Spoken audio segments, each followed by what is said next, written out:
to live by for archaeologists studying that mystical wonder, Stonehenge, in the English countryside. A documentary undertaken by the Smithsonian Channel has been looking into its mysteries, and so has our Mark Phillips. At Stonehenge, it's always been about the sun. For more than 4,000 years, the monument has stood like a giant sundial, marking the longest day of the year and the shortest, taking aim at the sun like a giant stone gun sight. Yet Stonehenge is also about mystery. The big stone circle is only the most obvious part of the site. Lesser monuments, some much older and most of them buried under the soil now, stretch for miles across the landscape. There's certainly an increase in the amount of effort people are willing to put into constructing monuments.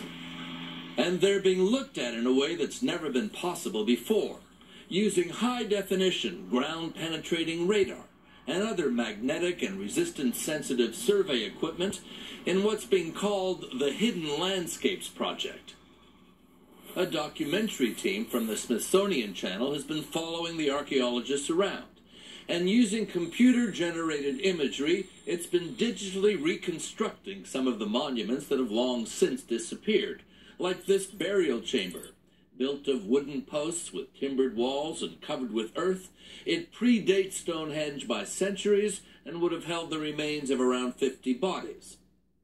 Henry Chapman, an archaeologist from the University of Birmingham, England, says the project has produced more data than they know what to do with.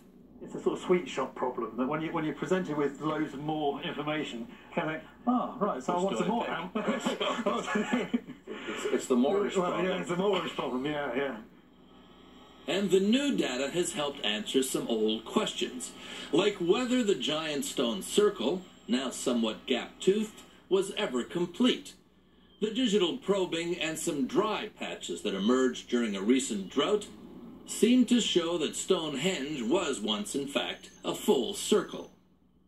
And we got a series of parch marks which showed us the positions of some stones which we'd never seen before at Stonehenge. The position of stone 17 here. Mark Bowden of English Heritage shows us how it looked.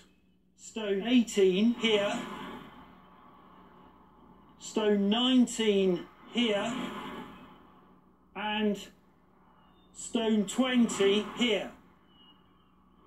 In many ways, I think we've had almost a false understanding of Stonehenge, and because we haven't been able to see the whole picture. What kind of false understanding? And how much of an understanding have we had? I think probably one of the most stunning ones is probably the largest monument in the landscape, quite hard to see, but the Greater Cursus, which is sort of running right across here, a huge monument. Which went on for miles. Yeah, literally. I mean, it goes right from both horizons. The new imagery shows what they call the Greater Cursus, running like a huge ditch and mound in a massive loop across the countryside. Archaeologists had known it was there, but were never sure what it contained or what it was for. And the new gizmos have revealed details never previously seen in the hundreds of years Stonehenge has been studied. There were great pits and structures along its route, and all of them seem built in relation to the passage of the sun across the sky. In fact, the ends of the cursus themselves line up with the main monument and the sun at the winter and summer solstice. These were extremely primitive Stone Age cultures, yet they seem to have figured out the sun thing. Yeah, well, it's weird. I mean, I actually don't think we can see them actually as that primitive. I mean, they're farmers. Of course, they're going to be understanding when summer is, when winter is. They're relying on it in terms of their farming cycle, and actually the ability to measure that and to be able to see when different times of year is actually quite useful. It's a big clock. Yeah, a really big clock, and maybe the world's most famous one. It draws millions of visitors, including President Obama when he dropped by last year.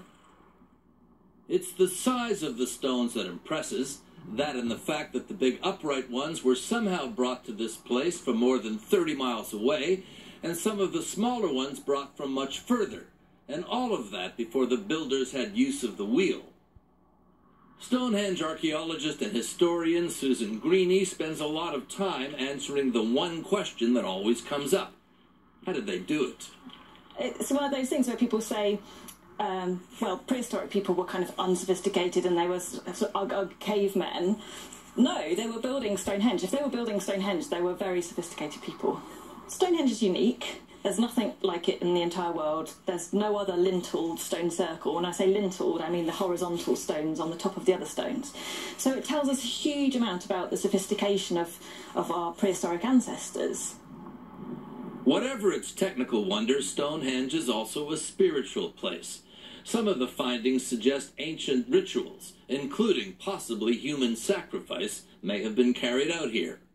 Legends persist that the place was a ceremonial ground for druids, despite the fact there's no evidence the mystical cult that existed about 2,000 years ago was ever here. May there be peace in the West.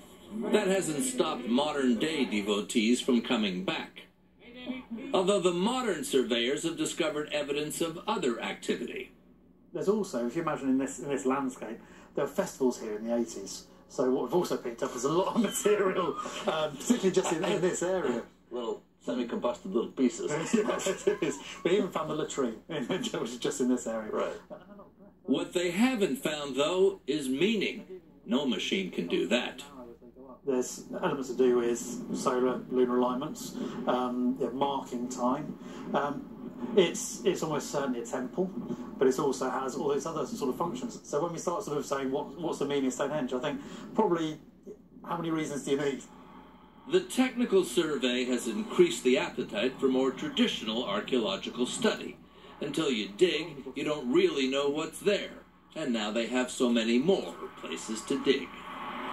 The mystery lives on. Absolutely. And long may it live on. A reminder that Stonehenge Empire airs later today on the Smithsonian Channel.